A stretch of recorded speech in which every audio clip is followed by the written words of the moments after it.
It was a cold, moonless night when Julia and her friends decided to explore the abandoned schoolhouse on the outskirts of town. The locals whispered about the haunting of Room 13, a place where many had ventured but few had returned. Ignoring the warnings, Julia, always the thrill seeker, led her group through the rusted gates and into the crumbling building. The corridors echoed with the sound of their footsteps, reverberating through the hollow, decaying walls. Each step seemed to amplify their unease, the darkened windows appearing like the hollow eyes of long-forgotten specters watching their every move. The air was thick with the scent of mildew and an overwhelming sense of dread.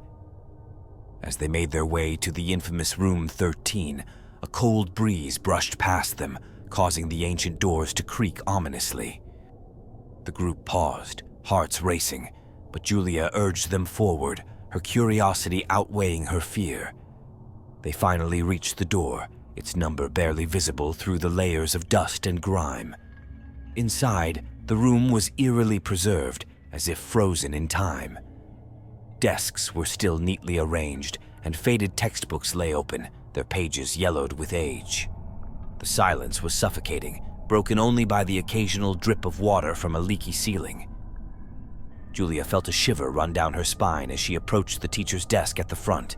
A sudden, bone-chilling scream echoed through the room, sending the group into a frenzy of panic. They turned to see the door slam shut, trapping them inside. The temperature dropped rapidly, their breaths visible in the frigid air.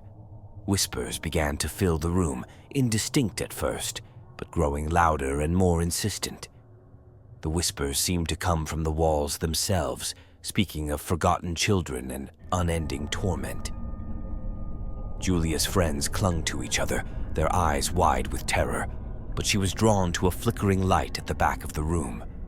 As she approached, she saw an old projector, its reel spinning on its own. The projector cast a flickering image on the wall, showing scenes of the schoolhouse in its prime. Children played and laughed, teachers taught with passion, and the building was filled with life.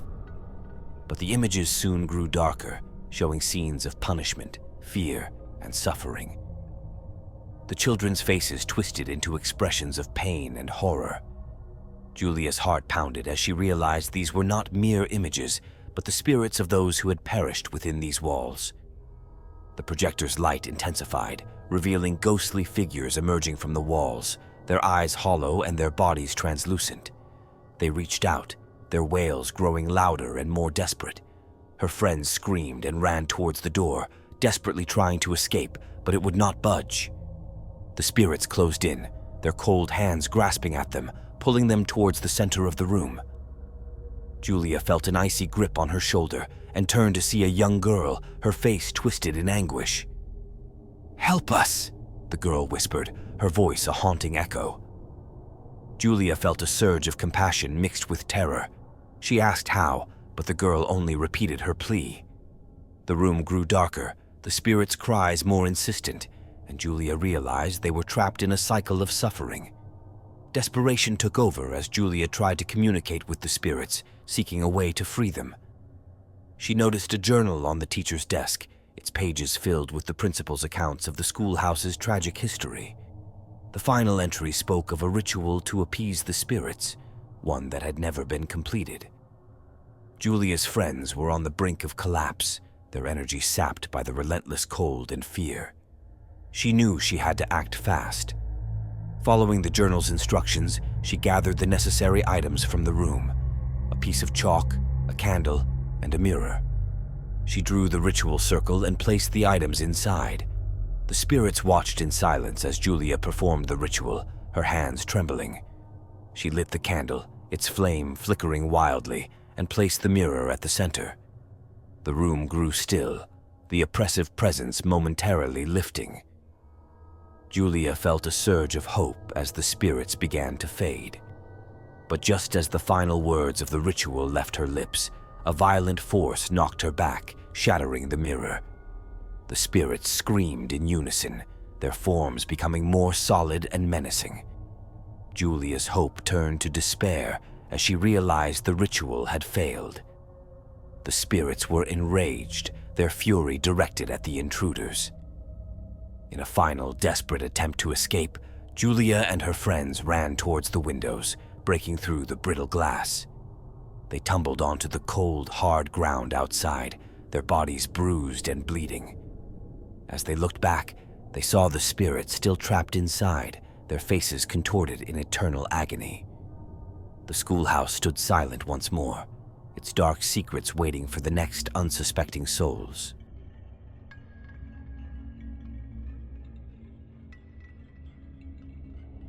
Years had passed since the old schoolhouse had been abandoned, but the stories of its haunting persisted.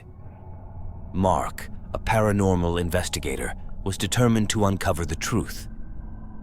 Armed with his equipment, he entered the decrepit building, his flashlight cutting through the thick darkness that seemed to swallow everything whole. The air inside was stagnant, heavy with the scent of decay and neglect.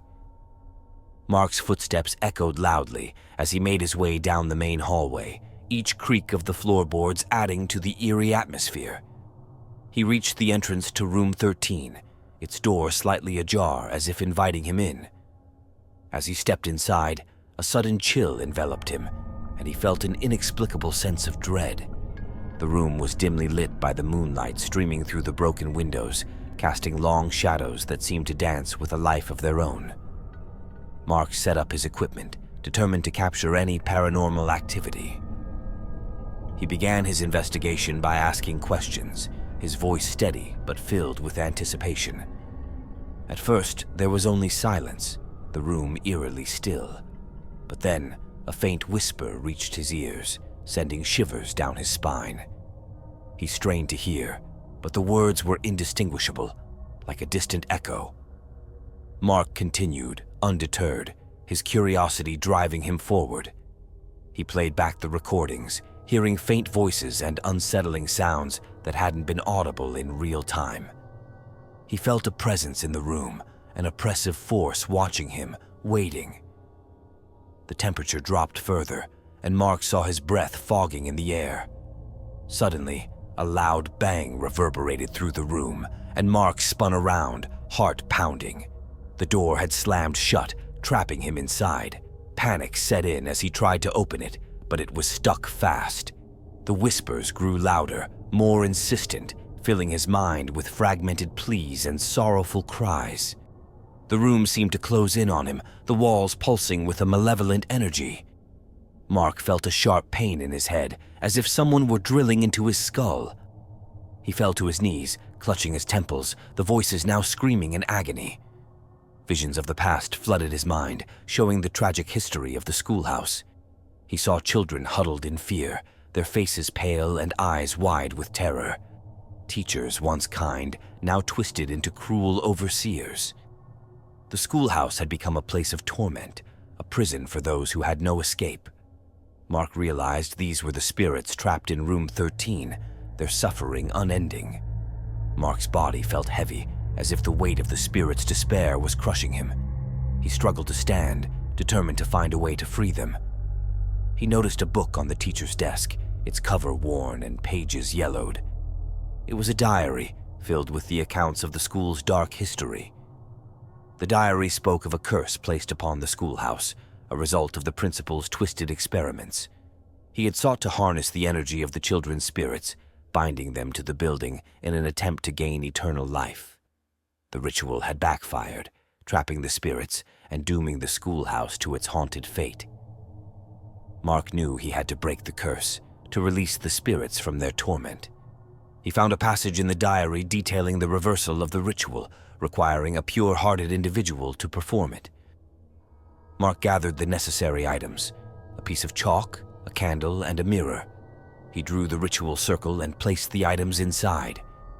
As he began the ritual, the spirits grew restless, their cries echoing through the room. The candle's flame flickered wildly, and the air grew heavy with tension. Mark focused on the incantation, his voice steady despite the fear gripping his heart. The spirits circled him, their forms becoming more distinct. The final words of the ritual left his lips, and a blinding light filled the room.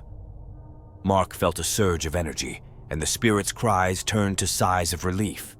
The light faded, and the room grew still. The oppressive presence lifted, replaced by a sense of peace. Mark knew the spirits had been freed.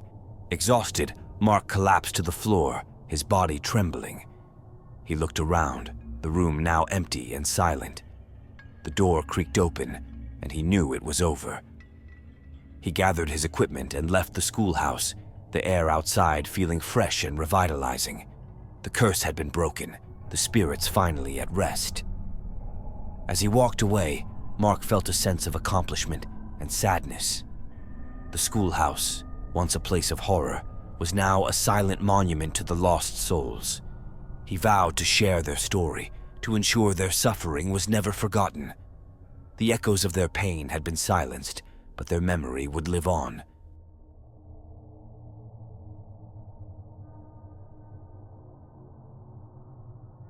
The old schoolhouse had stood abandoned for decades, its decaying structure a grim reminder of a bygone era. Emily, a history enthusiast, was fascinated by the legends surrounding the place. She decided to visit the schoolhouse to document its history, unaware of the terrifying encounter that awaited her. The schoolhouse loomed before her, its windows shattered and walls covered in ivy. Emily pushed open the creaking gate and stepped inside, the floorboards groaning under her weight. The interior was shrouded in darkness, the air thick with dust and the scent of mold. She felt a sense of foreboding but pressed on. As she explored the halls, Emily came across a large, rusted bell hanging in the main corridor. According to the stories, this bell had once rung to signal the start of classes, but had been silenced after a tragic accident. Curiosity piqued, Emily approached the bell, her fingers brushing its cold metal surface. A sudden, overwhelming urge compelled her to ring the bell, despite the warnings in the legends. She grabbed the rope and gave it a pull, the sound echoing through the empty schoolhouse. The air grew colder, and Emily felt a presence around her, as if she had awakened something that had been dormant for years. The sound of children's laughter filled the air, growing louder and more sinister with each passing moment. Emily's heart raced as she turned to see ghostly figures emerging from the walls, their faces twisted in malevolent grins. The children, once innocent, were now harbingers of terror, their eyes glowing with an unnatural light. Emily tried to run, but her feet seemed rooted to the spot, her body paralyzed with fear. The children surrounded her, their cold hands reaching out, pulling her towards the bell. She struggled to break free, but their grip was unyielding. The air was thick with their whispers, their voices overlapping in a cacophony of despair. The room began to spin, and Emily felt herself being dragged into a dark void. She closed her eyes, the world around her dissolving into chaos.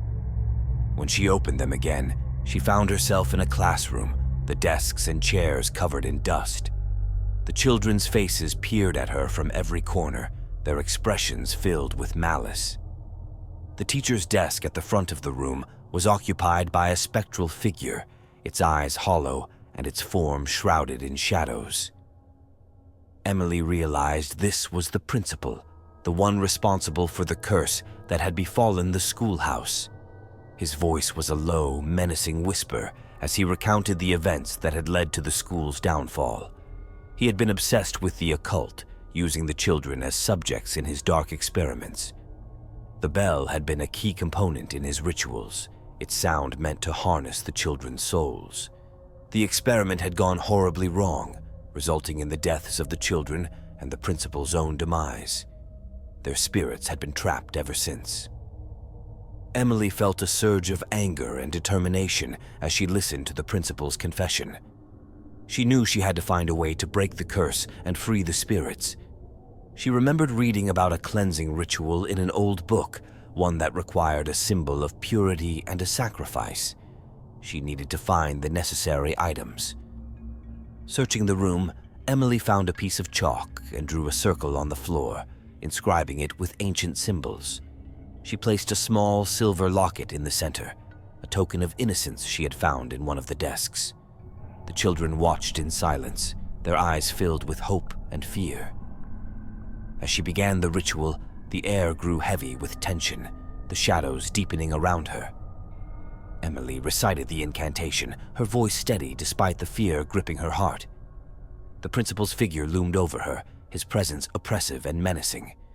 She felt his cold breath on her neck, but she continued, unwavering. The locket began to glow, its light pushing back the darkness.